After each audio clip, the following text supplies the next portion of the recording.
శుక్లాంబరధరం విష్ణుం శశివర్ణం చతుర్భుజం ప్రసన్నవదనం ధ్యాయే సర్వవిఘ్నోపశాంతయే. ఓం గం గణపతయే నమః. ఓం శ్రీమాత్రే నమః. ఓం శ్రీ గురుభ్యో నమః. మా ఆది ఆశలను చూస్తున్న మీ అందరికీ నా హృదయపూర్వక నమస్కారాలు.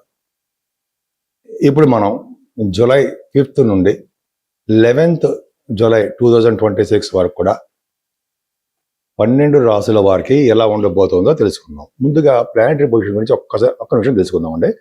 కుజుడు వృషభ రాశిలోను, రవి బుధుడు రెట్రోగ్రెషన్ లో ఉంటాడు. రెట్రోగ్రెషన్ అంటే చాలా మంచి ఫలితాలు ఇస్తాడు. రవి బుధులు మిథున రాశిలోను, గురుడు ఎగ్జాల్టేషన్ లో ఆయన కర్కాటకంలోను, శుక్రకేతువులు సింహరాశిలో. శుక్రకేతువులు మంచివాడు కాదు, అంటే శుభఫలితాలు ఇవ్వరు. సింహరాశిలోను, అలాగే రాహు కుంభరాశిలోను, శనేశ్వరుడు మీనరాశిలో ఉన్నారు. ఇప్పుడు వాళ్ళు ఇచ్చే ఫలితాలు ఒక్కొక్కటి తెలుసుకుందామండి. మకర రాశి వాళ్ళకి ద్వితీయ భావంలో చంద్రరాహువులు వలన ఫైనాన్షియల్గా బాగుంటారండి. శుక్రుడు కూడా చూస్తాడు కదా, మేము ఫైనాన్షియల్గా బాగుండము, కుటుంబ పరంగా వృద్ధి ఉండడము, లగ్నాధిపతిగా చతుర్థ 3వ భావం ఉండడం వలన ధైర్యంగా ఉండడము, శత్రువుల వలన విజయం సాధించడము, అలాగే మీకు కొద్దిగా శత్రువులు అంటే కొంతమంది మీకు భయపడలేకుండా మీ చెల్లెల్ని వాళ్ళని కాపాడుతూ ఉండడము, లేదా మీ కమ్యూనికేషన్ స్కిల్స్ డెవలప్ చేసుకుంటూ ఉండడము, ఎక్కువగా తీర్థయాత్ర ప్రయాణాలు ఉండడానికి అవకాశాలు ఎక్కువ ఉన్నాయి. 4th house లార్డ్ 5th హౌస్లో బ్రహ్మాండంగా ఉన్నాడు, చాలా బాగున్నాడు.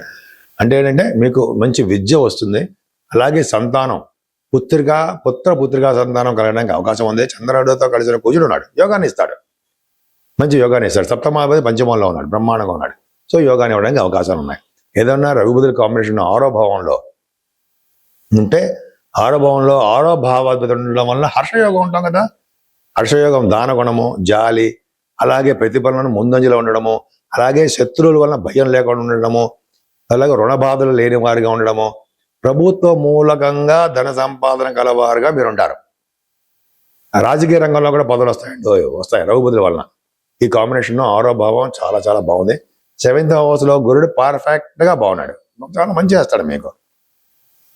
గురుడు 7వ భావంలో ఉండడం వలన మీకు అంటే వివాహాలు కుదర్చడము, మీ ఇంట్లో శుభకార్యాలు చేయడము, భార్యాభర్తలు మీ అనుకూల దాంపత్యంగా బాగుండడము, ఇవన్నీ మీకు బాగుంటాయి. వ్యాపారాల్లో బాగా డెవలప్మెంట్స్ ఉంటాయి. ఫైనాన్స్ రంగ వ్యాపారం, అంత డబ్బుతో చేసిన వ్యాపారాలు ఉంటాయి కదా, ఆ వ్యాపారాలు కూడా బాగా డెవలప్ అవుతాయి. అష్టమ స్థానంలో శుక్రుడు దగ్గర గీత శుద్ధ తప్పు. పంచమాధిపతి అయినటువంటి శుక్రుడు కూడా మీకు అంత మంచివాడు కాదు. సో అష్టమంలో ఉండిపోయాడు. అష్టమ స్థానంలో శుక్రుడు ధనాన్ని ఇస్తాడు, ఉండవు కొద్దిగా హెల్త్ ప్రాబ్లమ్స్ ఇస్తాడు, కానీ కుజుడు చూస్తున్నాడు కదా ధనయోగాన్ని ఇస్తాడు. అష్టమ స్థానంలో శుక్రుడు ఎవరికున్నా సరే వాళ్ళు యావత్ జీవితం కూడా ఐశ్వర్యవంతులుగా ఉంటారని శాస్త్రం చెప్తోంది. శుక్రుడు అష్టమంలో ఉన్నందుకు మాత్రం భయపడాల్సిన అవసరం లేదు. చెడు ప్రవర్తన, చెడు బుద్ధులు కలుగుతాయనడం ఇక్కడ ఏం లేదు. కుంభరాశిలోను, అలాగే మకర రాశిలో అష్టమ అదే పక్క పెడతానండి. అవన్నీ తర్వాత సరే, అవన్నీ మీకు అష్టమ స్థానంలో ప్రాబ్లం లేదు, కానీ హెల్త్ మాత్రం జాగ్రత్తగా చూసుకోండి. మీరు ఉన్నతమైన విద్యారీత్య కానీ అదే దూర ప్రాంత ప్రయాణాలు కానీ చేస్తున్నప్పుడు జాగ్రత్తగా ఉండాలి. ఆలస్యం అయిపోతూ ఉంటాయి. అలాగే తీర్థయాత్రలు చేయాలన్నా కూడా ఆలస్యం అయిపోతుంది. ప్రొఫెషనల్గా అంటే మీరు 10th హౌస్ లార్డ్ కూడా శుక్రుడు అష్టమంలోకి వెళ్ళిపోయాడండి. అంటే ఏంటంటే పంచమాధిపతిగాను, అలాగే 10th హౌస్ లార్డు అంటే పిల్లల విషయంలోనూ, అలాగే స్టాక్ మార్కెట్ విషయంలోనూ, అలాగే సినిమా రంగ విషయంలోనూ, మీరు చేస్తున్న విద్యాల విషయంలోనూ కొంచెం జాగ్రత్తగా ఉండండి. ఈ వారం మాత్రం కలిసి రావు, కొంచెం జాగ్రత్తగా ఉండి సరిపోతుంది.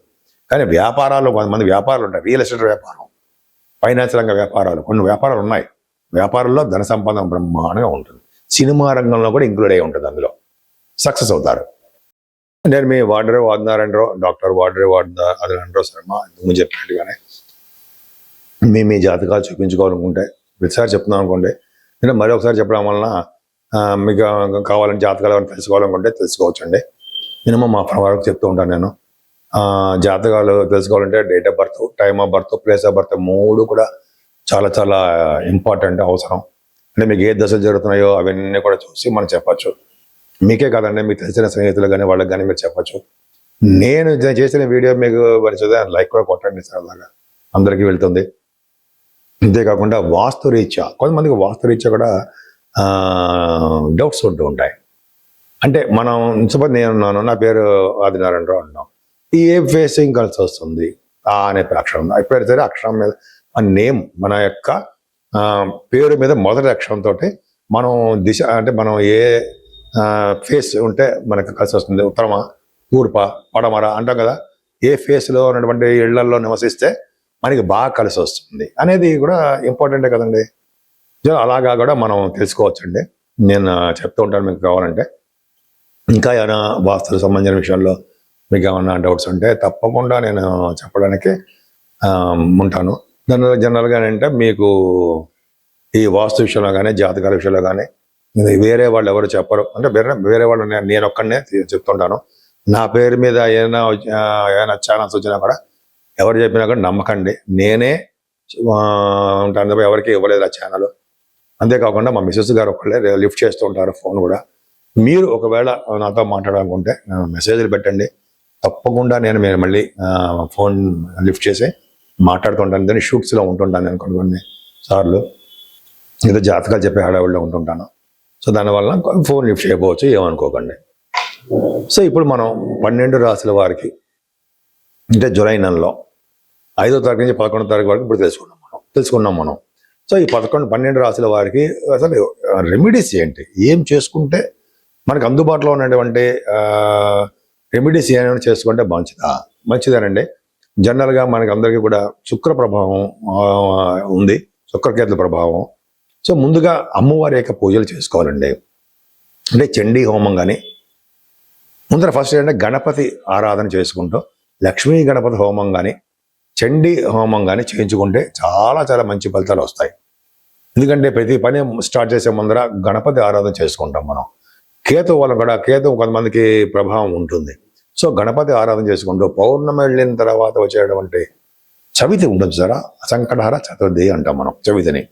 ఆ రోజు కనుక ప్రతి వాళ్ళు అందరూ కూడా రండి ఈ గణపతి ఆరాధన చేసుకోవడం వలన ఎటువంటి ఆటంకాలు లేకుండా, ఎటువంటి ప్రాబ్లమ్స్ లేకుండా, సంకటాలు లేకుండా మనల్ని వినాయకుడు కాపాడుతూ అన్ని విషయాల్లో మనల్ని సక్సెస్ చేస్తూ ఉంటాడు. ఆయన విజయం చేకూరుస్తూ ఉంటాడు. అటు పెళ్లిళ్ళ విషయంలోనూ, ఇటు ఉద్యోగ విషయంలోనూ, అంటే వివాహాల విషయంలోనూ అన్ని రకాలుగా కాపాడుతాడు. అంతేకాకుండా కుజ ప్రభావం కూడా ఉంది. కుజుడు చాలా మందికి అంత ప్రభావం, మంచి ప్రభావం ఉండదు. కాబట్టి కుజుడిని, సుబ్రహ్మణ్యేశ్వర స్వామిని ఆరాధన చేయడం వలన, సుబ్రహ్మణ్యేశ్వర స్వామి అష్టోత్తరం చేసుకోవడం వలన ఈ మంచి ప్రభావం, అంటే ఆ కుజుడి యొక్క దోషం తగ్గుతుంది. ఓం శం శరవణ భవాయ నమః, ఓం శం శరవణ భవాయ నమః, ఓం శం శరవణ భవాయ నమః అనే మంత్రాన్ని కూడా మనం 100 నిమిషాలు చేసుకున్నా కూడా చాలు. అలాగే కొంతమందికి అష్టోత్తరం చేసుకుంటూ ఉంటారు, అవన్నీ చేసుకున్న వాళ్ళు కూడా చాలా చాలా అద్భుతమైన ఫలితాలు ఉంటాయి. శని దోషం వల్ల కూడా మనకి కొద్ది దోషాలు ఉంటాయి. అందుకని ఆంజనేయ స్వామి వారిని పూజించిన, ఆంజనేయ స్వామి వారికి సింధూరం రాయించిన, ఆంజనేయ స్వామి వారికి తమలపాకులతో పూజ చేసుకున్న, వస్త్రం సమర్పించిన, ఈ కాలంలో మామిడి పళ్ళు లేదా ఫలాలు సమర్పించిన శని వలన వచ్చే దోషాలు చాలా మటుకు పరిహారం అవుతాయని చెప్పి మనం చాలా చోట్ల చదివాము. పరిహారం కూడా అవుతాయి. ముఖ్యంగా ఈశ్వరారాధన అలాగే విష్ణువుకి సంబంధించిన విషయాల్లోనూ మనం తప్పకుండా పూజలు చేసుకోవడం వలన అన్ని రంగాల్లోనూ మనం ముందంజలో ఉండడానికి అవకాశాలు ఎక్కువ ఉంటాయి.